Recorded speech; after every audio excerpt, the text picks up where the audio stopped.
हरे कृष्णा। तो आज भी एक विशेष त्यौहार है क्योंकि हमारे पूर्ववर्ती आचार्य श्री श्यामानंद प्रभु का आज तिरुभाव है।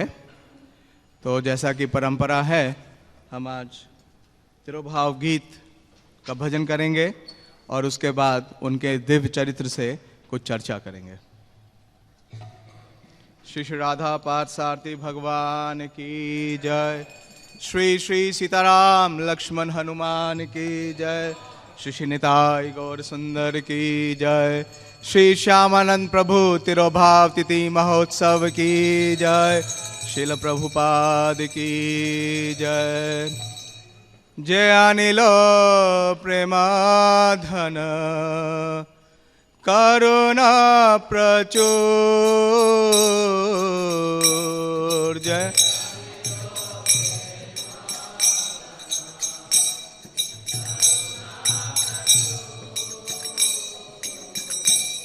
हे ना प्रभु को था गेला आचार्य ठाकुर। हे ना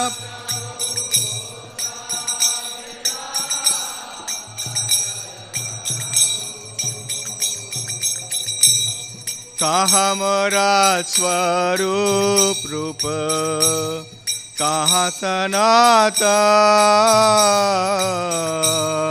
कहाँ मोरा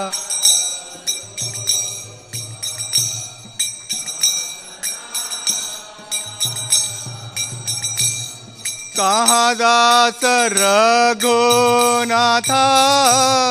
पतित पावन कहाँ दास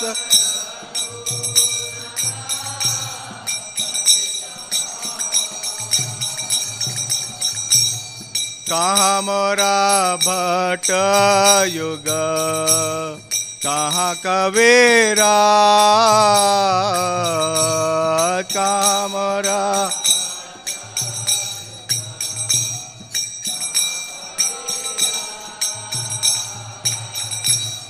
एक काल को था गेला गौरा नटराज। एक का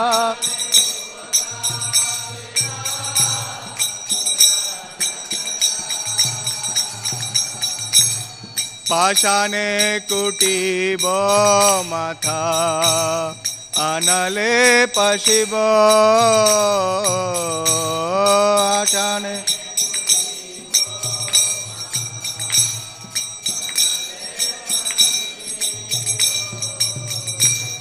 गौरांगा गुनेरा ने दे कोथा गेले पाब गौरांगा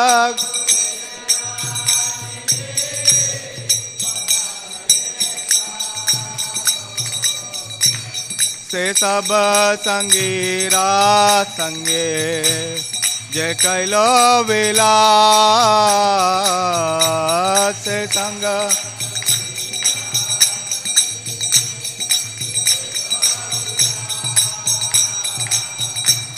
से संग न पाया कांदे नरोत्तम दास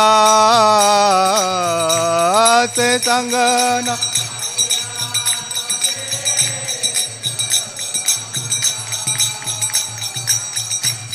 हरे कृष्णा कृष्णा कृष्णा हरे हरे हरे राम राम राम हरे हरे हरे।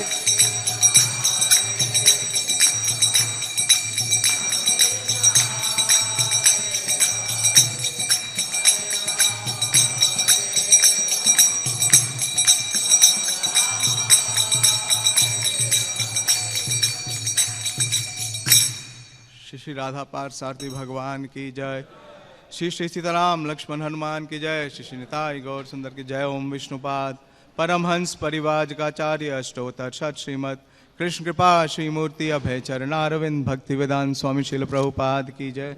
जय ओम विष्णुपाद परमहंस परिवाजकाचार्य अष्टोत्तर षट श्रीमद श्री भक्ति सिद्धांत स्वती ठाकुर गोस्वामी प्रभुपाद की जय। अनंत कोटि वैष्णव वृंद की जय। नामाचार्य श्री हरिदास ठाकुर की जय। प्रेम से कहो श्री कृष्ण चैतन्य प्रभु नित्यानंद श्री अद्वैत गदाधर शिवासादि गौर भक्त वृंद की जय।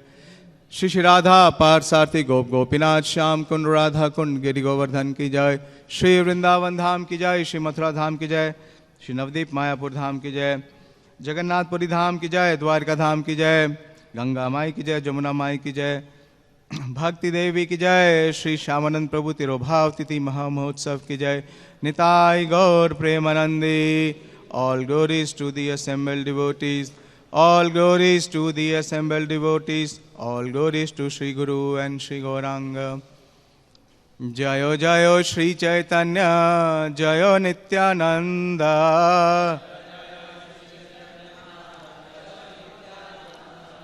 Jaya Dvaita Chandra Jaya Gaura Bhakta Vrinda. जयो जयो श्री चैतन्य जयो नित्यानंद।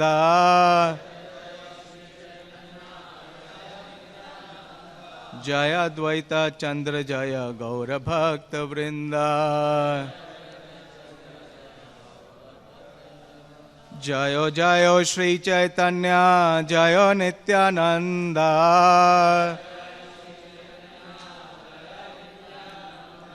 जय अद्वैत चंद्र जय गौर भक्त वृंद।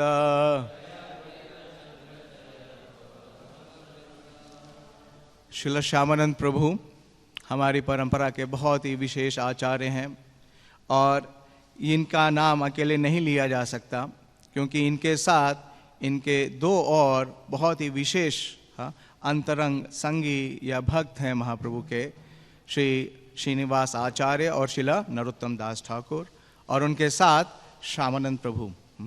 तो इन्हें कहा जाता है प्रभु त्रय।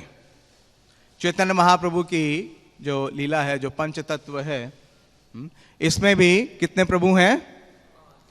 5 प्रभु हैं, 4 प्रभु हैं, 3 प्रभु हैं। चैतन्य महाप्रभु, नित्यानंद प्रभु और अद्वैत आचार्य प्रभु। हाँ, शक्ति कौन है? गदाधर पंडित जी। और जो जीव तत्व का नेतृत्व कर रहे हैं वो है श्रीवास ठाकुर। तो वास्तव में जो 3 प्रभु तत्व हैं वो हैं, और हम देखते हैं कि द्वितीय अध्याय में ये तीनों प्रभु का फिर से प्रेम आवेश का प्राकट्य हो रहा है इन 3 विशेष पर्सनालिटीज़ के रूप में। और आज हम चर्चा करेंगे श्री श्यामानंद प्रभु के जीवन के बारे में। तो ये जो हमने अभी तिरोभाव गीत गाया, सपार्षद भगवत विरह जनित विलाप, इसके जो कंपोजर हैं, इसके जो रचयिता हैं वो कौन है? श्री नरोत्तम दास ठाकुर। और इन्होंने ये गीत कब इसको ये रचना की, कब इसको कंपोज किया? जब उन्हें बहुत ही विरह हो रहा था, separation, lamentation due to separation from the lord and his associate. क्योंकि जब श्रीनिवास आचार्य ने क्या किया कि अपना जो लीला था उसे समाप्त किया और वो भगवत धाम को वापस लौट गए, तो बोलते हैं कि हेना प्रभु कोथा गेला आचार्य ठाकुर। तो ये 3 जो विशेष भक्त हैं महाप्रभु के, इनका जो जीवन है बहुत विशेष है, क्योंकि वास्तव में महाप्रभु के जीवन से लगभग 10 वर्ष पूर्व श्री श्रीनिवास आचार्य का आविर्भाव हो गया था। और हम जानते हैं कि श्री नरोत्तम दास ठाकुर का आविर्भाव कब हुआ? महाप्रभु के इस धराधाम के गमन से पूर्व ही हुआ। लेकिन श्यामानंद प्रभु का आविर्भाव उनके महाप्रभु ने जब अपनी लीला समाप्त कर ली उसके बाद इनका आविर्भाव हो रहा है। तो इनका कभी भी महाप्रभु से मिलन नहीं हुआ। लेकिन हमारे आचार्य बतलाते हैं अपने ग्रंथों में कि श्रील श्रीनिवास आचार्य जो हैं वो चैतन्य महाप्रभु के प्रेमावेश के अवतार हैं और श्री नित्यानंद प्रभु के प्रेमावेश के अवतार हैं श्री नरोत्तम दास ठाकुर, और श्री श्यामानंद प्रभु श्री अद्वैत आचार्य के प्रेमावेश के अवतार हैं। इस प्रकार से ये तीनों क्या है? प्रभु त्रय हैं। इससे पहले कि हम चर्चा करें, प्रार्थना करेंगे। ओम अज्ञानतिमिरन्धस्य ज्ञानाञ्जनशलाकया चक्षुरुन्मीलितं येन तस्मै श्रीगुरवे नमः। श्रीचैतन्यमनोभीष्टं स्थापितं येन भूतले स्वयं रूपा कदा मह्यं ददाति स्वपदान्तिकं। वन्देऽहं श्रीगुरो श्रीयुतपदकमलं श्रीगुरून् वैष्णवांश्च श्रीरूपं साग्रजातं सहगण रघुनाथान्वितं तं सजीवं साद्वैतं सावधूतं परिजनसहितं कृष्णचैतन्यदेवं श्रीराधा कृष्णपादान् सहगण ललिता श्रीविशाखान्वितांश्च। हे कृष्ण करुणा सिंधु दीनबंधु जगतपते गोपेश गोपिका कांत राधा कांत नमोस्तुते। ताप्त कांचन गौरांगी राधे वृंदावनेश्वरी वृषभानुसुते देवी प्रणमामि हरिप्रिये। वांछा कल्पतरुभ्यश्च कृपा सिन्धुभ्येव च पतितानां पावनेभ्यो वैष्णवेभ्यो नमो नमः। जय श्री कृष्ण चैतन्य प्रभु नित्यानंद श्री अद्वैत गदाधर शिवासादि गौर भक्त वृंद। हरे कृष्णा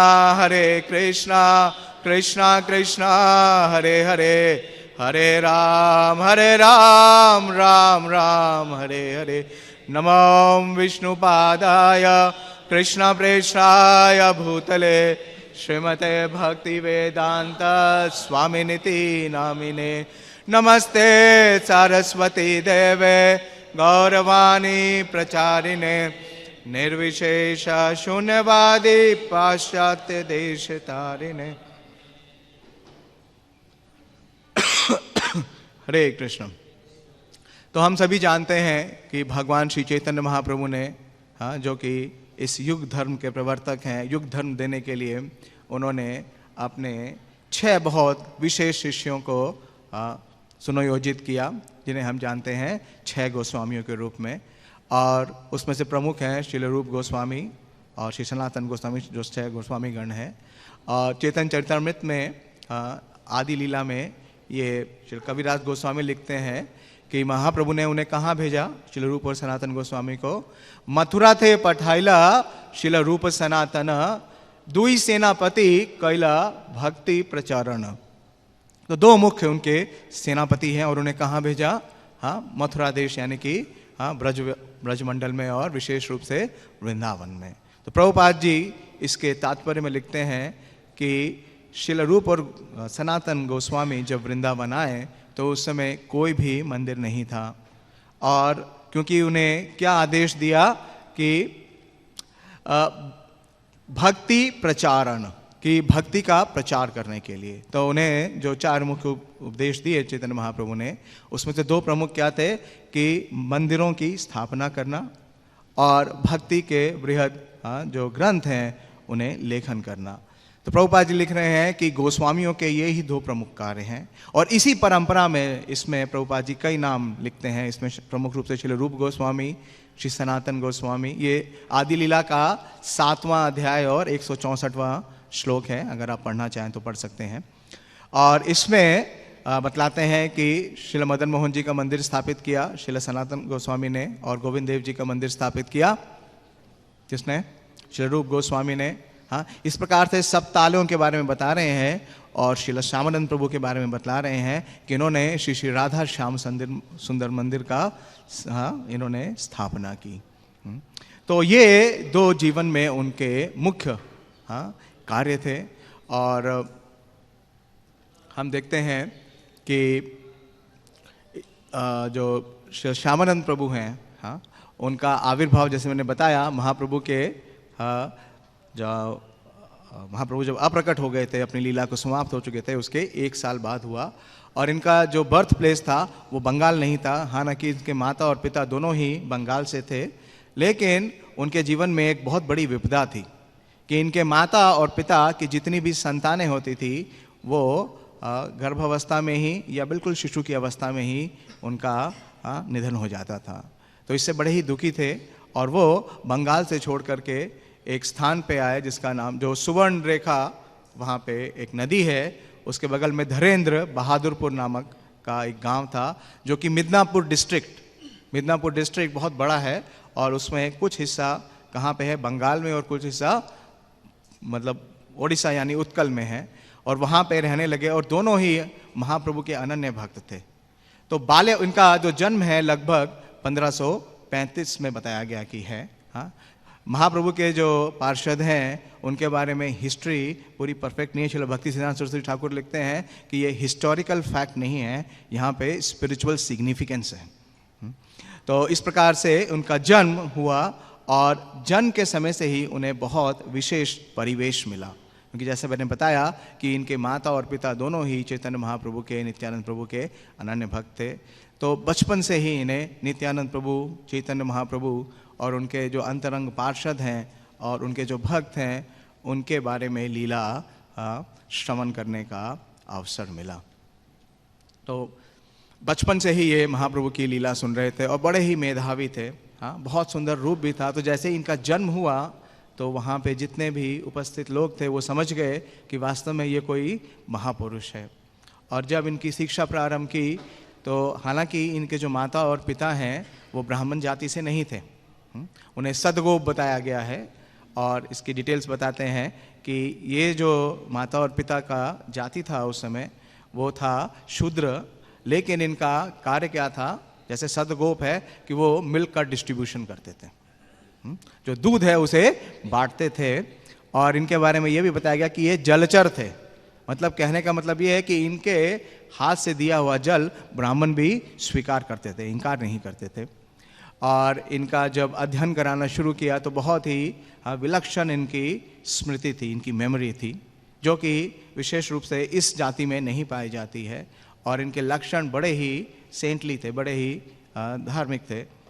तो इनके माता और पिता बहुत ही प्रसन्न थे और इनका मन खेल कूद में बिल्कुल भी नहीं लगता था, क्योंकि ये क्या श्रवण करते थे, आनंद लीला मय विग्रहाय हेमाभिदिव्या छवि सुंदराय तस्मै महाप्रेम रस प्रदाय चैतन्य चंद्राय नमो नमस्ते। क्योंकि चैतन्य महाप्रभु की जो नित्य लीला है, हाँ, उनके जो परिकर हैं, उनके जो भक्त हैं, उनका सुंदर वृतांत सुनते थे तो उन्हें उत्तम रस का आस्वादन हो गया था। विषया विनिवर्तन्ते निराहस्य देहिना रसोवर्जम रसोपि यस्य परम दृष्ट्वा निवर्तन्ते। तो परम दृष्ट्वा, हाँ, तो इनका मन बिल्कुल भी सांसारिक, जैसे बच्चे खेलते हैं खेल कूदों में या किसी और प्रकार के आडंबर में नहीं था। इनकी दिन रात एक ही, हाँ, इनके हृदय की एक इच्छा थी कि कब इन्हें चैतन्य महाप्रभु, हाँ, के पार्षदों का आश्रय प्राप्त होगा। हाँ, कब ये महाप्रभु के जो विशेष भक्त हैं जिन्होंने उनकी सेवा की है उनका ये चरण ग्रहण कर सकेंगे। तो ये विचार के साथ वो हमेशा ही निमग्न रहते थे। और जब इनके पिता ने देखा कि जो मेरा पुत्र है वो सांसारिक कार्यों में जरा भी रुचि नहीं रखता है, तो उन्होंने स्वयं ही कहा, देखिए बहुत विशेष बात है कि पिता ने स्वयं ही कहा कि पुत्र, आपको अब गुरु के धारणा करना चाहिए, आपको गुरु स्वीकार करना चाहिए अपने आध्यात्मिक जीवन में उन्नति करने के लिए। लेकिन जैसे मैंने बताया कि ये निमग्न रहते थे महाप्रभु के चिंतन में और कई बार इनके आँखों से आंसुओं की धारा बहती थी। ये हमेशा यही सोचते थे कि कब मुझे ऐसा मौका मिलेगा कि महाप्रभु के जो कृपा पात्र हैं उनका मैं दर्शन कर सकूँगा। तो कुछ स्थानों पे ऐसा विवरण आया है कि महाप्रभु स्वयं इन्हें स्वप्न में आते हैं और इन्हें बतलाते हैं कि आप कलना जाइए, और कलना में, हाँ, हृदय चैतन्य है जो कि मेरे बड़े ही अंतरंग भक्त, कौन है कलना के, महाप्रभु के अंतरंग भक्त गौरीदास पंडित। हाँ, गौरीदास पंडित के शिष्य हैं, उन्होंने आश्रय प्राप्त किया है। आप जाके उनसे, हाँ, दीक्षा लीजिए और उनका आश्रय प्राप्त कीजिए। तो जिस प्रकार से जैसे ही उनके पिताश्री ने पूछा कि आपको गुरु स्वीकार करना चाहिए, तो इन्होंने तुरंत ही उन्हें कहा कि पिताजी, मैंने गुरु को स्वीकार कर लिया है और मेरे गुरु कहाँ पे हैं, अंबिका कालना। लेकिन उस बहादुरपुर स्थान से, वो उड़ीसा में था और अंबिका कालना दूर था, तो उनके पिताजी चिंतित होने लगे कि ये जो मेरा पुत्र है ये उस स्थान पे जाएगा कैसे, अपने गुरु को ढूंढेगा कैसे, क्योंकि ये तो कभी गया ही नहीं है। तो बहुत ही होनहार हैं, हाँ, श्यामानंद प्रभु। उस समय उनका नाम श्यामानंद नहीं है, वास्तव में उनका नाम क्या था, दुखी। हाँ, उनके माता पिता ने नाम इसलिए दुखी दिया था कि क्योंकि हो सकता है यमराज को इस बात पे थोड़ा तरस आ जाए कि उनके कई पुत्र और पुत्री क्या हो चुके हैं, उनका निधन हो चुका है। तो ये जो दुखी हैं, इन्होंने तुरंत ही बतलाया कि आपको चिंता करने की कोई आवश्यकता नहीं है, क्योंकि उस समय क्या होता था, उड़ीसा से और बंगाल से 2 वे ट्रैफिक था।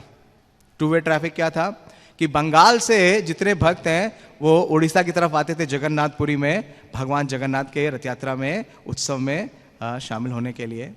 और जो उड़ीसा के भक्त हैं वो बंगाल जाते थे किस लिए, गंगा स्नान करने के लिए, गंगा स्नान करने के लिए। तो उन्होंने कहा दुखी ने कि मैं अपने गुरु के पास, जो यहाँ से दर्शनार्थी जाते हैं गंगा स्नान के लिए, पिलग्रिम्स क्या बोलेंगे, तीर्थयात्री जाते हैं, मैं उनके साथ जाऊंगा। और इस प्रकार से वो अपने गुरु के पास पहुंचते हैं।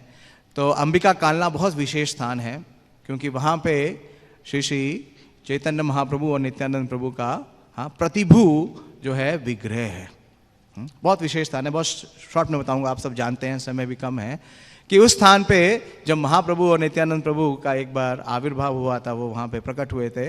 क्यों? क्योंकि वहाँ पे उनके नित्य पार्षद कौन, गौरीदास पंडित थे। और गौरीदास पंडित ने कहा कि मैं आपको जाने नहीं दूंगा, और उनकी जिद के ऊपर महाप्रभु ने कहा कि आप एक विग्रह बनाइए जो कि बिल्कुल हमारे जैसा होगा और वो बिल्कुल हमारे ही समान होगा। तो अगर मैं चला भी जाता हूँ और नित्यानंद प्रभु चले भी जाते हैं तो हम आपके साथ हमेशा निरंतर रहेंगे इस विग्रह के रूप में। तो इस प्रकार से वो विग्रह वहाँ स्थापित था। तो जैसे ही दुखी पहुँचते हैं अंबिका कालना, हाँ, जब पहुँचते हैं तो थोड़ी शाम हो जाती है, हाँ, आसपास में पता करते हैं कि कहाँ है वो विग्रह, और उस विग्रह का दर्शन करते हैं। और उस स्थान पे 3 चीज़ें और हैं, अगर आप में से कोई गए हैं, शायद प्रभु जी गए होंगे अंबिका कालना, और कौन से भक्त गए हैं जिनको ये सौभाग्य प्राप्त हुआ है?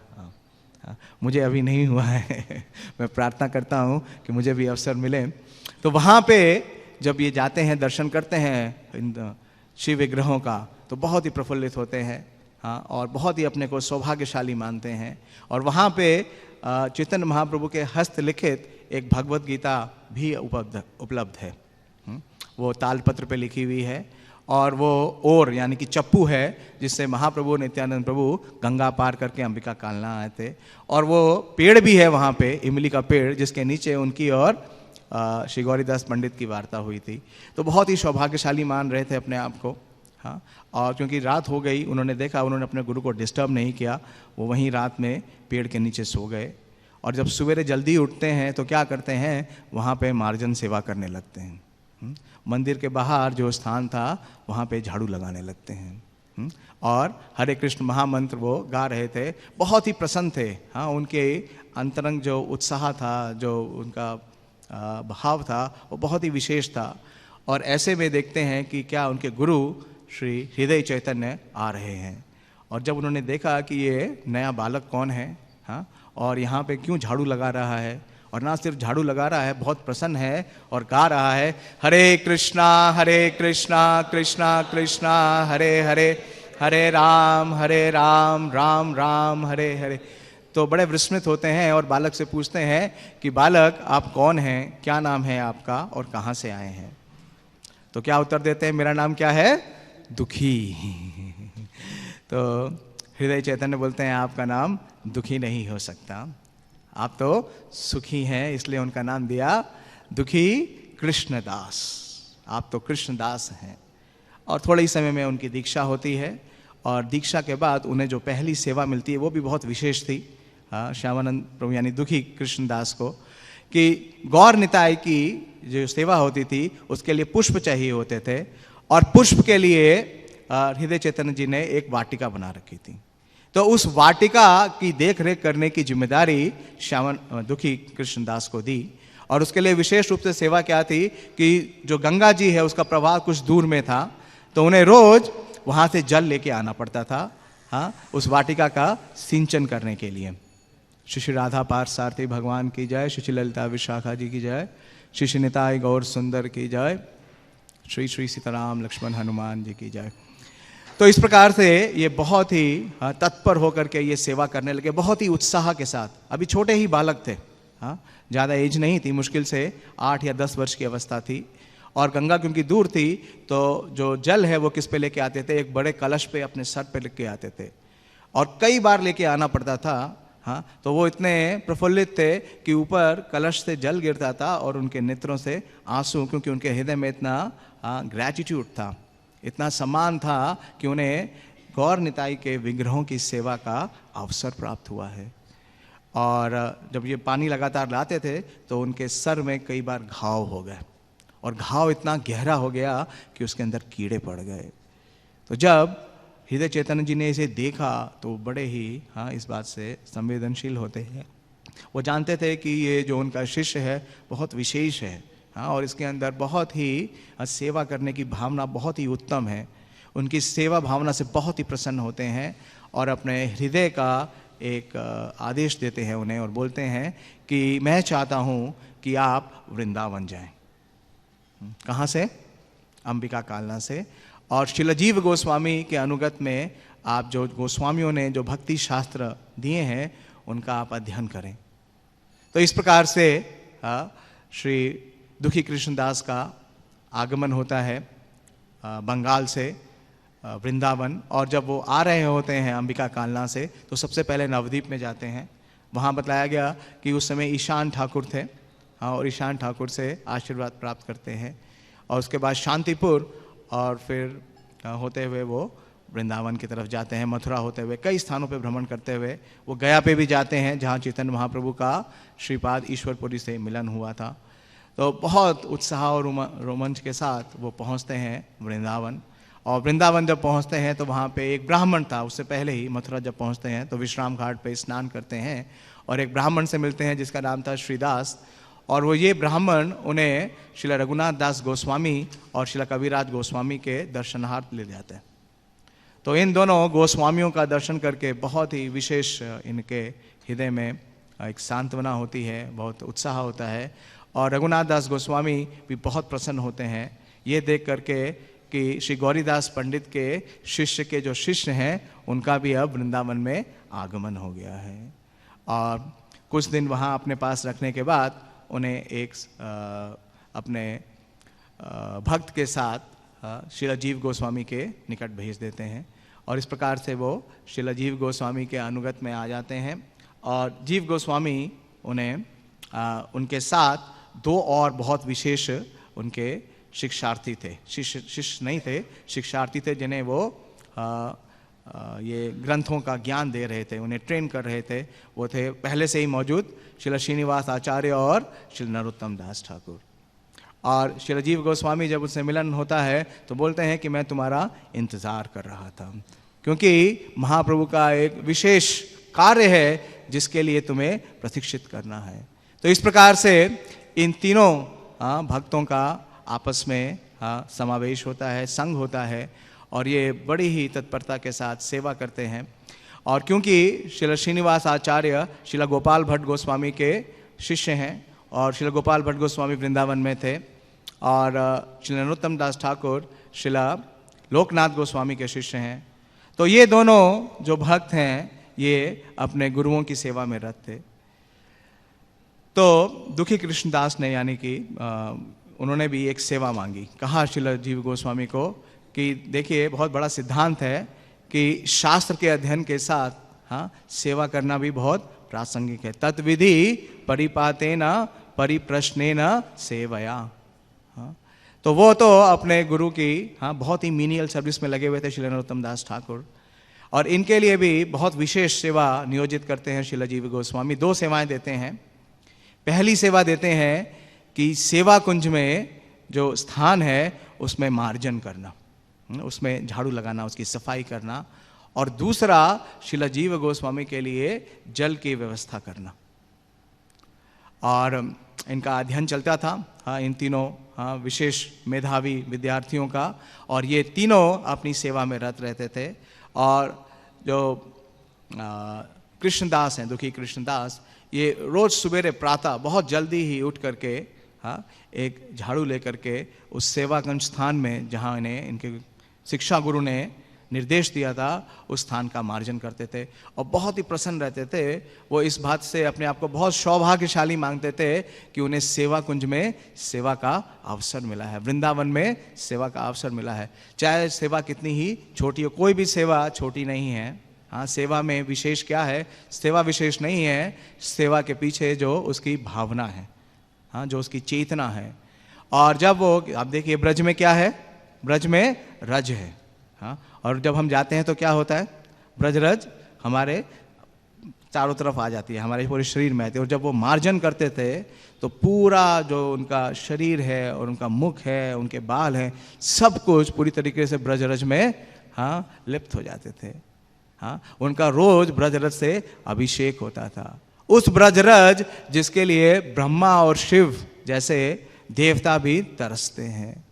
लेकिन बड़े ही तत्परता के साथ वो ये सेवा करते थे और श्रील जीव गोस्वामी के लिए पानी लेकर आते थे। अब गंगा से नहीं, कहाँ से? यमुना से। हाँ, और उनकी सेवा भावना को देख करके, हाँ, जो वृंदावन की स्वामिनी है श्रीमती राधा रानी, वो बहुत ही प्रसन्न हुई। हाँ, उन्होंने उनके ऊपर कृपा करने के लिए एक विशेष प्रयोजन किया। और क्या होता है कि एक दिन, आप सब जानते हैं, सुना भी होगा, कि जब वो झाड़ू लगा रहे थे, मार्जन कर रहे थे, तो क्या देखते हैं कि सेवा कुंज में एक स्थान से बहुत प्रकाश आ रहा है। क्योंकि बहुत जल्दी करते थे, सुबह मतलब सूर्य के उदय से पहले बहुत प्रकाश, अलौकिक प्रकाश, हाँ, उन्हें दिख रहा था। तो स्थान पे जाते हैं तो देखते हैं कि वहाँ पे एक नुपुर गिरा हुआ है। और वो नुपुर बहुत ही विशेष था। जैसे ही उस नुपुर का वो स्पर्श करते हैं, उनके शरीर में कई विकार आने लगते हैं, सात्विक, अष्ट सात्विक विकार। हाँ, उनका शरीर पूरा पुलकित होने लगता है। हाँ, उनके अंदर कई प्रकार से, इस प्रकार से जो अनुभव होता है जो उन्होंने पहले कभी नहीं किया था। तो वो इस बात को समझ जाते हैं कि ये जो नुपुर है ये कोई दिव्य है, ये इस भौतिक जगत का नुपुर नहीं है। उस नुपुर को वो स्थान में, एक स्थान में रख देते हैं और स्थान में नीचे रखने के लिए एक खुरपी का इस्तेमाल करते हैं। और जिस खुरपी से उस नुपुर को दबाने के लिए खुरपी यूज़ करते हैं, तो जब वो नुपुर के टच में आती है तो वो ट्रांसफॉर्म हो जाती है। हाँ, वो खुरपी क्या बन जाती है? गोल्डन हो जाती है। तो बहुत विस्मित होते हैं।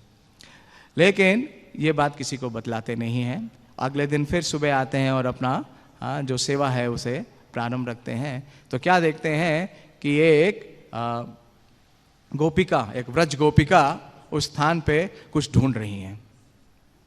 और जब कृष्णदास ये सेवा कर रहे थे तो उनसे पूछती हैं कि क्या आपने एक नुपुर देखा है क्या? तो कृष्णदास उनकी तरफ देखते हैं और उनके चरणों की तरफ देखते हैं कि उनके दोनों चरणों में क्या है? नुपुर है। तो बोलते हैं, हाँ, वो नुपुर मुझे मिला है, लेकिन मुझे लगता नहीं कि वो नुपुर आपका है, क्योंकि आपके दोनों चरणों में तो नुपुर है। तो मैं आपको ये नुपुर कैसे दूं? मैं तो ये नुपुर उसी को दूंगा जिसकी ये नुपुर है, जो इसकी स्वामिनी है। और ये कह करके, हाँ, उन्हें विस्मित कर देते हैं। और क्योंकि जो गोपिका थी ये कोई और नहीं थी, ये ललिता जी हैं स्वयं।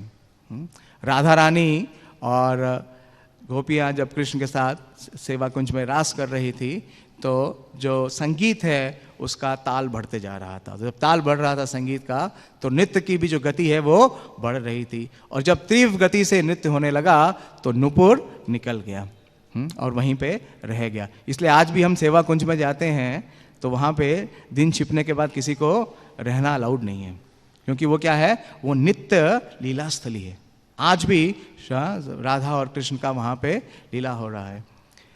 तो एनीवे, ये बोलती हैं कि आप नुपुर वापस कर दो, और ललिता जी, हाँ, उस गोपिका के रूप में, और कृष्णदास बोलते हैं कि ये नुपुर तो मैं उन्हीं को दूंगा जो इसकी स्वामिनी है। ये नुपुर इतना अलौकिक है तो इसकी जो स्वामिनी है वो कितनी दिव्य और अलौकिक होंगी। तो उनसे निवेदन करते हैं कि हे देवी, मैं आपसे ये प्रार्थना करता हूँ कि मुझे आप अपना जो आइडेंटिटी है, अपना पहचान है वो बतलाइए, और ये नुपुर किसका है उससे भी मेरे दर्शन कराइए। आपकी कृपा होगी तो मैं उनके दर्शन कर सकूंगा। तो ललिता जी अपने सिद्ध स्वरूप में वहाँ पे उपस्थित होती हैं और उन्हें देख करके कृष्णदास, दुखी कृष्णदास मूर्छित हो जाते हैं, क्योंकि उनकी इतनी कांति, इतनी आभा, इतना तेज, उसको देख करके वो विस्मित हो जाते हैं। और ललिता जी उन्हें होश में लाती हैं और बतलाती हैं कि ये नुपुर वास्तव में श्रीमती राधा रानी का है, और श्रीमती राधा रानी आपके ऊपर विशेष कृपा करना चाहती थी, इसीलिए आपको ये नुपुर प्राप्त हुआ है। और उस नुपुर को वो उनके मस्तिष्क पे स्पर्श करा देती हैं, और जैसे ही मस्तिष्क पे स्पर्श कराती है ललिता देवी, उनके मस्तिष्क पे एक तिलक आ जाता है नुपुर के शेप का। जो ऊर्ध्व पुंड्रक तिलक था वो चेंज हो जाता है और नुपुर तिलक बन जाता है। और उन्हें बोलती हैं कि क्योंकि आपने श्रीमती राधा रानी जो कि श्यामा है, उन्हें आनंद प्रदान किया है अपनी सेवा के माध्यम से, वो आपसे बहुत प्रफुल्लित है, बहुत प्रसन्न है, इसलिए आज से आपका नाम क्या होगा? श्यामानंद। और उन्हें एक पूछती हैं कि और कोई अगर आप वर मांगना चाहो तो मुझसे मांग सकते हो। तो जब वो वर मांगने के लिए बोलते हैं तो कृष्णदास यानी कि श्यामानंद बोलते हैं कि आपके अनुगत्य हो करके मुझे श्री जुगल का सेवा करने का मौका मिले। आता है ना, ये नरोत्तम दास ठाकुर लिखते हैं कि ललिता विशाखादि जत सखी वृंद आज्ञाय करीबो सेवा चरणारविंद। बोलते हैं मेरी एक ही इच्छा है कि आपके अनुगत होके, अपने गुरुदेव के अनुगत होके मुझे चरण सेवा प्राप्त हो। तो बहुत प्रसन्न होती हैं ललिता जी और उन्हें एक मंत्र देती हैं, विशेष मंत्र देती हैं और कहती हैं कि इस मंत्र से जब भी आप मेरा और श्रीमती राधा रानी का स्मरण करोगे आपको दर्शन प्राप्त होगा। तो इस प्रकार से ये जब घटना होती है तो जो दुखी कृष्णदास थे सब कुछ चेंज हो गया एक ही घटना में। उनका नाम चेंज हो गया, दुखी कृष्णदास थे श्यामानंद हो गया, उनका तिलक चेंज हो गया और उनके शरीर की कांति भी चेंज हो गई, क्योंकि उन्हें किसका दर्शन प्राप्त हुआ? ललिता जी का। लेकिन ललिता जी ने उन्हें सावधान किया और कहा कि ये घटना आप किसी को बताना नहीं, यह घटना को रहस्य ही रहने देना। तो जब ब्रज में बाकी लोगों ने देखा कि जो दुखी कृष्णदास है उसने अपना नाम बदल लिया, वो हो गए श्यामानंद, तिलक भी बदल लिया, तो कई प्रकार की चर्चा होने लगी। और ये चर्चा चल करके कहाँ तक पहुँच गई? अंबिका कालना में हृदय चैतन्य जी के पास। तो हृदय चैतन्य जी को इस बात का विश्वास नहीं हुआ, लेकिन फिर भी क्योंकि लोक विचार करते हुए उन्होंने एक पत्र लिखा शिलाजीव गोस्वामी को, क्योंकि उन्होंने अपने शिष्य को किसके अनुगत किया था? शिलाजीव गोस्वामी। तो बहुत गहरी शिक्षा है इस पूरे प्रकरण में। पिछली बार हिज होलीनेस भक्ति आश्रय वैष्णव स्वामी महाराज प्रवचन दे रहे थे और उन्होंने इस बात पे बहुत जोर दिया था कि ये जो पूरा प्रकरण है इससे बहुत गहरी शिक्षा मिलती है, दीक्षा और शिक्षा गुरु के बारे में। और जब शिलाजीव गोस्वामी को ये पत्र मिलता है तो वो बतलाते हैं कि वास्तव में मैंने इनका कोई नाम चेंज नहीं किया है, मैंने इसका नाम श्यामानंद नहीं रखा है और ना ही मैंने इसको तिलक दिया है, लेकिन ये बात सत्य है कि उसे उसका नाम भी परिवर्तित हो गया है और उसका तिलक भी परिवर्तित हो गया है। लेकिन ये सारा कार्य कैसे हुआ है? उसके जो गुरु हैं, यानी कि जो उनके दीक्षा गुरु हैं श्री हृदय चैतन्य की विशेष अनुकंपा से। और क्या हुआ कि जो स्वप्न में हृदय चैतन्य आते हैं और उन्हें ये नाम देते हैं और उनका तिलक चेंज करते हैं। तो इस प्रकार से उन्होंने इस पत्र में ये उत्तर लिख करके उनके भक्तों के साथ वापस अंबिका भेज दिया। तो जब ये पत्र श्री हृदय चैतन्य को मिलता है तो वो बहुत ही क्रोधित हो जाते हैं। क्यों? क्योंकि इस पूरे प्रकरण में उनका कहीं भी कोई रोल नहीं था। बोले मैंने स्वप्न दिया, मैंने कब दुखी का नाम चेंज करके श्यामानंद किया, मैं क्यों भला तिलक चेंज करूंगा। तो वो सोचते हैं कि इसका निस्तारण करने के लिए मुझे स्वयं वृंदावन जाना पड़ेगा, और वो कई और वरिष्ठ भक्तों को लेकर के वृंदावन आते हैं और बहुत बड़ा अधिवेशन होता है। और उस अधिवेशन में ये पूछा जाता है श्यामानंद प्रभु से कि आपने कैसे ये दुस्साहस किया कि आपने अपना तिलक चेंज कर दिया। तो जब अपने गुरु से मिल रहे थे श्यामानंद प्रभु, तो उस समय उनके गुरु ने उनके प्रणाम को स्वीकार नहीं किया। बोले कि जो हमारा और आपका संबंध है, जो गुरु और एक शिष्य का संबंध है, उसके पीछे दो विशेष बातें हैं, बहुत ही प्रासंगिक है। एक तो जो गुरु ने नाम दिया है उसे कभी भी परिवर्तित नहीं किया जा सकता, तो आपने नाम कैसे चेंज कर दिया। और दूसरा, जो हमने आपको तिलक दिया, वो भी आपने परिवर्तित कर दिया, और आप कहते हैं कि मैंने ऐसा किया। मैंने ऐसा नहीं किया। तो आप सच बताइए कि किसके कहने पे आपने ऐसा किया। और ये भी कुछ शास्त्रों में आता है कि इतने क्रोधित हो गए कि उन्हें प्रहार करने लगे। उन्हें प्रहार करने लगे तो बाकी जितने और वैष्णव थे वो सब आकर के उन्हें रोकते हैं और बोलते हैं कि आप सच सच बता दो। अगर आप सच बोल दोगे कि आपने जीव गोस्वामी के कहने से ऐसा किया है या और अपने मन से किया है, तो हम आपको माफ़ कर देंगे। लेकिन अगर आप झूठ बोलोगे, बोलोगे कि गुरु की कृपा है, तो हम इसे स्वीकार नहीं करेंगे, आपको बस बहिष्कार कर देंगे, आपको बस क्या तिरस्कृत कर देंगे, वैष्णव समाज से बहिष्कृत कर देंगे। तो इस प्रकार से जब इतनी ये मोड़ इतना गंभीर हो गया, तो उस समय उन्हें याद आया किसका? ललिता देवी का। क्योंकि ललिता देवी ही तो इस सारे जितना भी समस्या थी उसकी जड़ है। क्योंकि ललिता देवी के ही कहने से उन्होंने ये सारा कार्य किया था। तो उन्होंने उस मंत्र का मेडिटेशन किया जो मंत्र उन्हें ललिता देवी ने किया था। और कुछ ही समय में वो क्या करते हैं, क्योंकि वो अपने स्वरूप सिद्ध में चले जाते हैं, अपने स्वरूप में चले जाते हैं, सिद्ध स्वरूप में, कनक मंजरी के रूप में। और ललिता देवी से ये अनुनय विनय करते हैं कि हे देवी, देखिए आपके निर्देश अनुसार मैंने जो आपने कहा किया और मेरे लिए कितनी मुसीबत हो गई है। मेरे गुरुदेव मुझ पे और श्रील जीव गोस्वामी दोनों पे इतना शक कर रहे हैं, तो आप ही कुछ समाधान करिए। और उस समय जो ललिता जी हैं वो श्रीमती राधा रानी की सेवा में रत थी, तो उन्होंने कनक मंजरी को अपने पास बुला लिया और पहली बार श्री कनक मंजरी के रूप में श्यामानंद को श्रीमती राधा रानी का दर्शन होता है। वो नित्य लीला में प्रविष्ट हो जाते हैं कनक मंजरी के रूप में। और जब श्रीमती राधा रानी को पता चलता है कि इस प्रकार से ये विवाद हो गया है और इतना बड़ा संकट आ गया है, तो वो क्या करती हैं कि जो हृदय चैतन्य जी के जो गुरु हैं, कौन? श्री गौरीदास पंडित, जो कि ब्रज लीला में सुबल सखा है, उन्हें बुलाती हैं और बोलती हैं कि ये जो श्यामानंद है, इसके ऊपर आपके शिष्य ने बहुत बड़ा संकट उत्पन्न कर दिया है और अब आप इस संकट का निवारण करिए।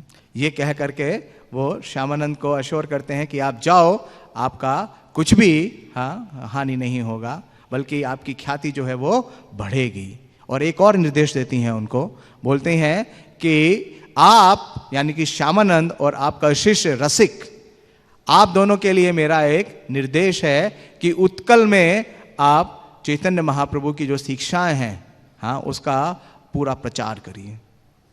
तो इस प्रकार से इस प्रकरण में ये घटना घटती है और अगले दिन श्री हृदय चैतन्य के स्वप्न में स्वयं उनके गुरु यानी कि गौरीदास पंडित आते हैं और उन्हें बतलाते हैं कि ये कृपा वास्तव में श्रीमती राधा रानी की है।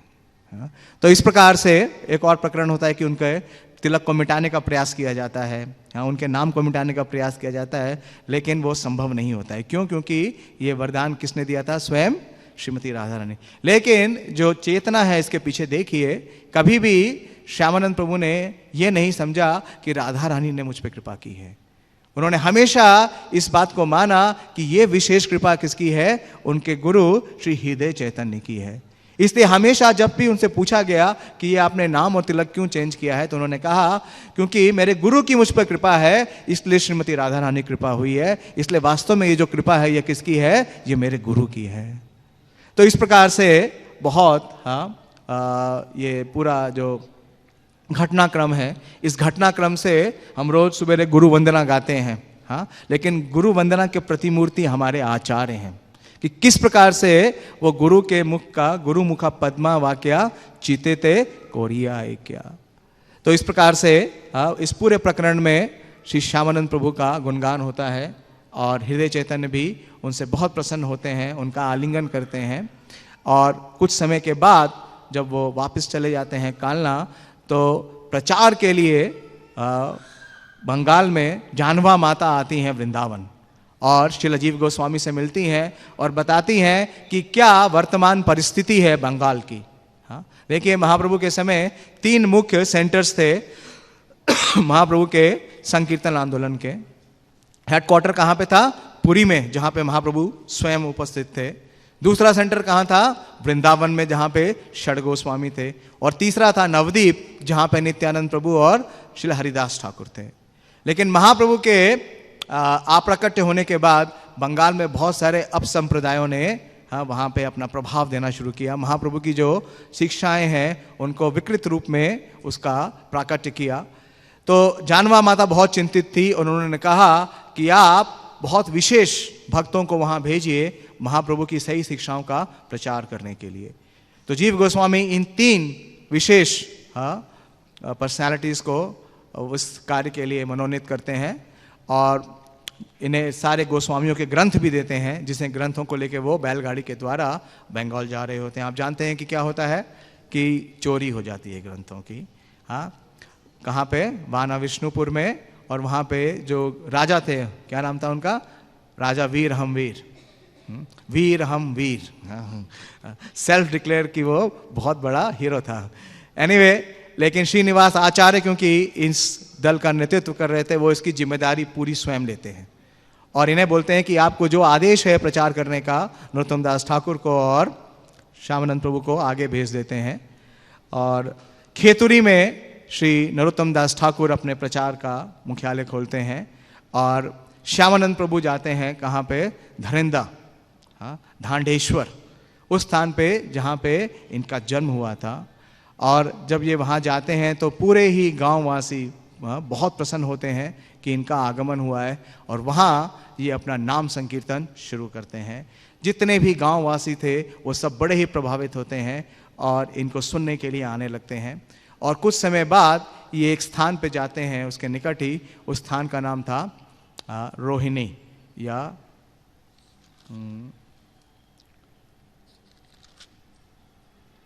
रोहाया या रोहिणी करके वो स्थान था। और वहाँ के जो राजा थे वो बहुत ही अच्छे भक्त थे। उनका नाम था अच्युत राज और उनका पूरा परिवार ही वैष्णव था। उनकी पत्नी भवानी और उनका एक पुत्र था जिसका नाम था रसिक मुरारी। बहुत युवा थे लेकिन राजकुमार थे। और इस रसिक मुरारी का महाप्रभु के प्रति और भागवतम के प्रति बहुत ही अनुराग था और वो ये विलाप करते रहते थे कि कब मुझे एक शुद्ध भक्त का संग मिले। तो एक दिन भविष्यवाणी होती है जब रसिक ऐसा विचार कर रहे थे कि बहुत जल्दी आपके पास श्यामानंद प्रभु आएंगे और वो आकर के आपका उद्धार करेंगे। तो जैसे ही श्यामानंद प्रभु का उस राज्य में आगमन होता है, रसिक मुरारी और उनके जो पूरे के परिवार जन थे वो बहुत ही प्रफुल्लित होते हैं और 4 महीने तक राजा उन्हें अपने महल में ही रखते हैं। और श्यामानंद प्रभु का सानिध्य पाकर के रसिक मुरारी बहुत ही प्रसन्न होते हैं, बहुत अपने आप को भाग्यशाली मानते हैं और उनसे दीक्षा ग्रहण करते हैं। और क्योंकि समय बहुत कम है और बहुत प्रीचिंग एडवेंचर है, किस प्रकार से 40 सालों तक श्री रसिक मुरारी का नाम लिखते हैं रसिकानंद, और श्यामानंद प्रभु और रसिकानंद प्रभु इन दोनों ने उत्कल में 40 वर्षों तक बहुत विशेष तरीके से महाप्रभु के नाम संकीर्तन का और शिक्षाओं का प्रचार किया। वहाँ पे एक और स्थान था जिसका नाम था नरसिंहपुरा। नरसिंहपुरा में जब महाप्रभु जाते हैं तो वहाँ पे एक बहुत बड़ा योगी था जिसका नाम था दामोदर। हाँ, जब श्यामानंद प्रभु उनसे मिलते हैं, रसिक मुरारी उन्हें रसिकानंद उनसे मिलवाते हैं, तो वो योगी भी इतना प्रभावित होता है श्यामानंद प्रभु के सेंटली कैरेक्टरिस्टिक्स से, उनके तेज से, उनके ओजस को देख करके और उनकी शुद्धता को देख के उनकी शरण ग्रहण करता है। इस प्रकार से कई राजाओं को, पूरे पूरे गांव, वहाँ पे जमींदार का सिस्टम था उस समय, बड़े बड़े जमींदार थे, उसमें से एक बड़ा ही उद्दंड जमींदार था जो कि वैष्णवों के प्रति बड़ा ही द्वेषी था। उसका नाम था उद्दंड राय। उसका नाम भी उद्दंड राय था और उसके कर्म तो बहुत ही उद्दंड थे। उसने 718 वैष्णवों और ब्राह्मणों की हत्या की और उनका सारी संपत्ति जब्त कर ली और उनकी गुदड़ी लिखा है, गुदड़ी किसे कहेंगे, उनकी गुदड़ी को टांग रखा था ये शो करने के लिए कि वो कितना वैष्णवों का शत्रु है। लेकिन ऐसे व्यक्ति को भी जब श्री श्यामानंद प्रभु और रसिकानंद प्रभु का संग मिला तो वो परिवर्तित हो जाता है और नरसिंहपुर में एक बहुत सुंदर मंदिर का निर्माण करते हैं। उसके बाद एक और स्थान था पास में ही जिसका नाम था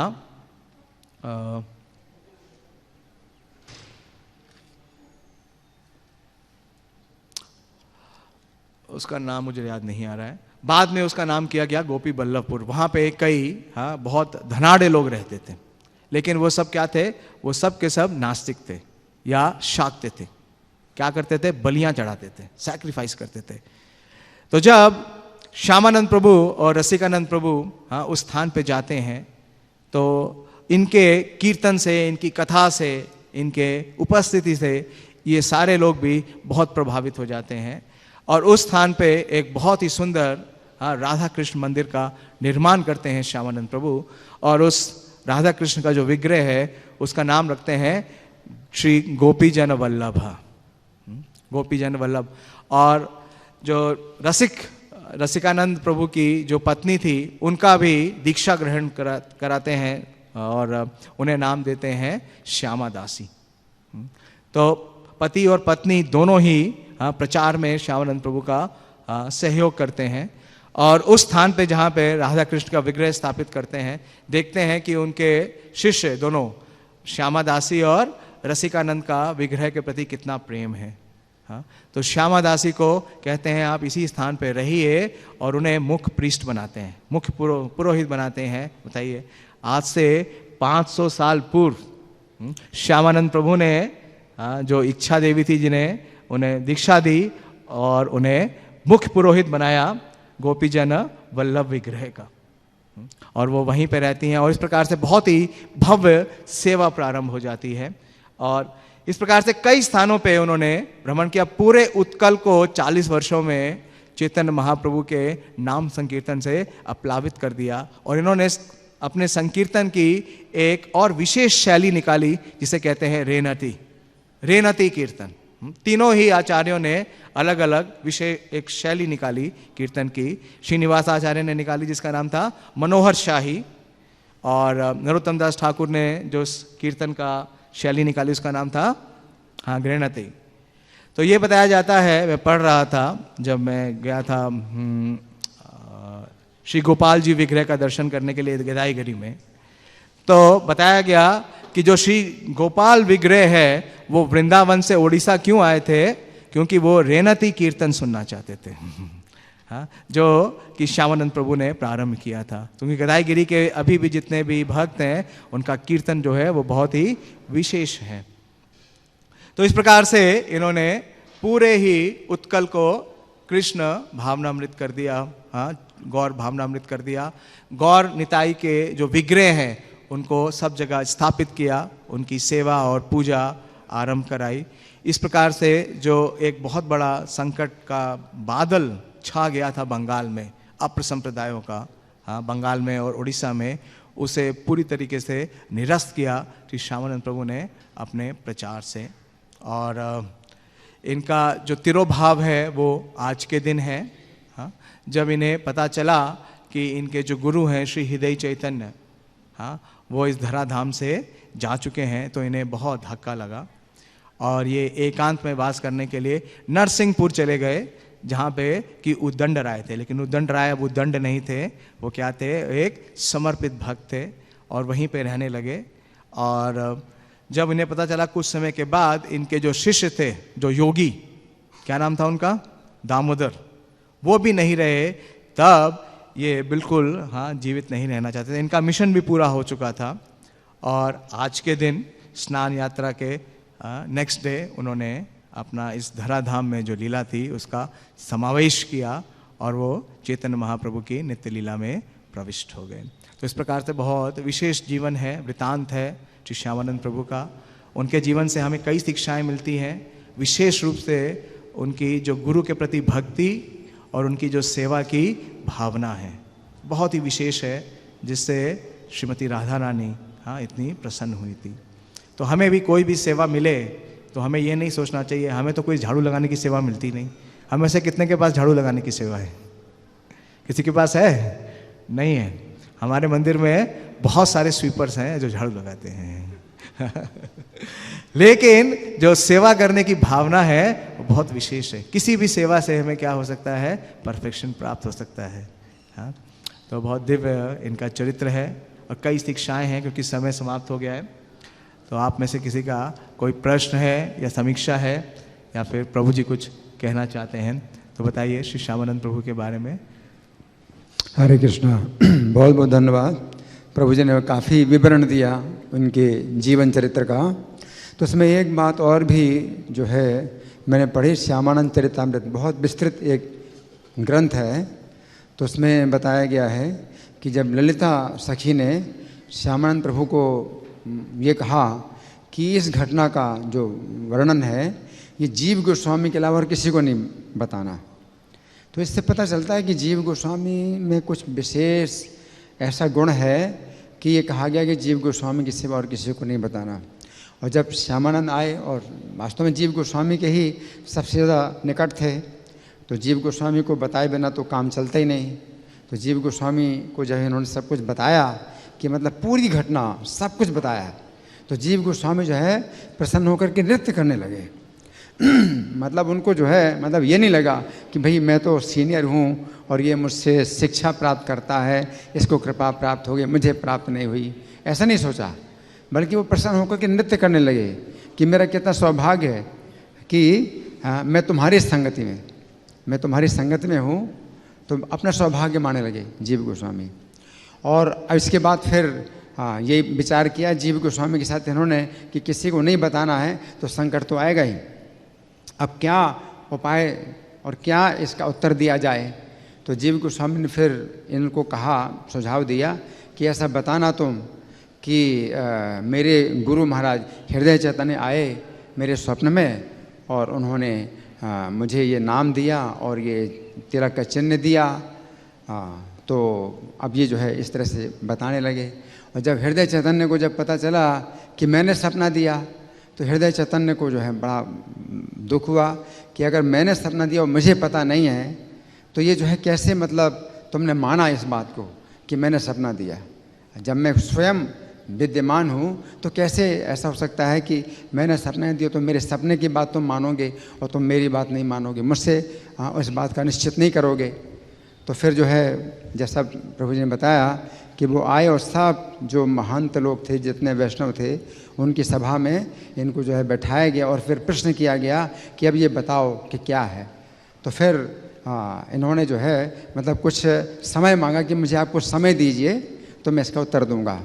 तो फिर श्यामानंद प्रभु जो है अपना शरीर छोड़ देते हैं और अपने दिव्य शरीर से, अपने आध्यात्मिक शरीर से जो कनक मंजरी के रूप में फिर वहाँ पहुँच जाते हैं निकुंज में। और राधा रानी ललिता के पास आते हैं, ललिता राधा रानी के पास ले आती हैं और फिर राधा रानी सुबल को बुलाते हैं। तो सुबल से राधा रानी कहती हैं कि अब इनकी समस्या का समाधान करो। तो सुबल ने कहा कि मैं गौरीदास पंडित हृदय चैतन्य का ही गुरु हूँ, तो अब तुम ये बताना कि जो बात तुमने बताई है उसी में ही अब कुछ और तुम्हें जोड़ना होगा कि मेरे गुरु के गुरु आए थे सपने में मेरे गुरु के रूप में तो उसी बात को जो है उन्होंने कहा कि मेरे गुरु के गुरु जो गौरीदास पंडित हैं वो मेरे गुरु के रूप में आए, हृदय चैतन्य के रूप में उन्होंने इस प्रकार से मेरा नाम दिया है।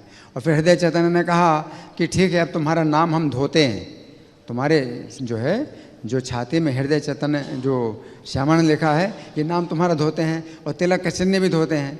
अगर ये तुम्हारा तिलक का चिन्ह और तुम्हारे हृदय का जो नाम है अगर जो है दोबारा अगर प्रकाशित हो जाए तो फिर माना जाएगा।